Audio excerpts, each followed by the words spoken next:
What's up, YouTube? Quick throttle cable video. I'm hoping it clears up. It's not focusing very well. I used the factory Ford throttle cable with this. I'm going to give you a quick tour on how I did that.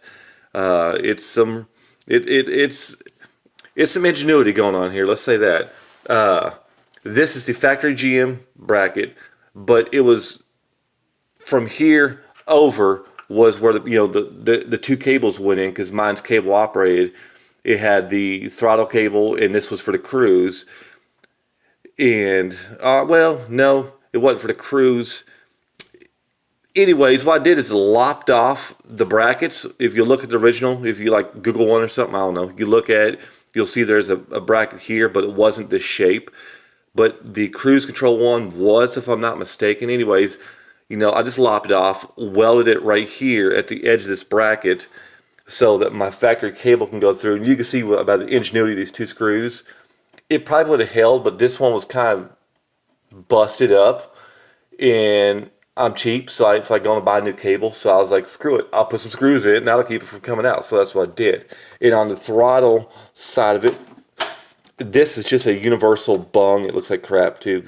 Yeah, I was trying to just kind of tack weld it, because I didn't really want to heat all this up too much. So I'll just tack. But this was a universal, for like a carburetor, universal ball that just happens to fit the factory Ford perfectly.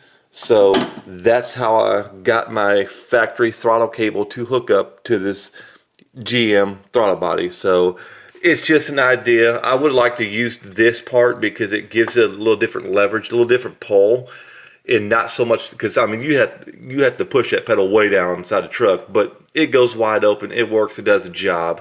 It's a cheap way to do it.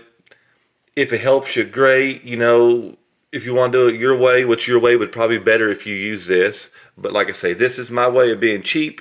It works. It hasn't failed yet. So that's how I did it. Thanks for watching, YouTube. Until next video.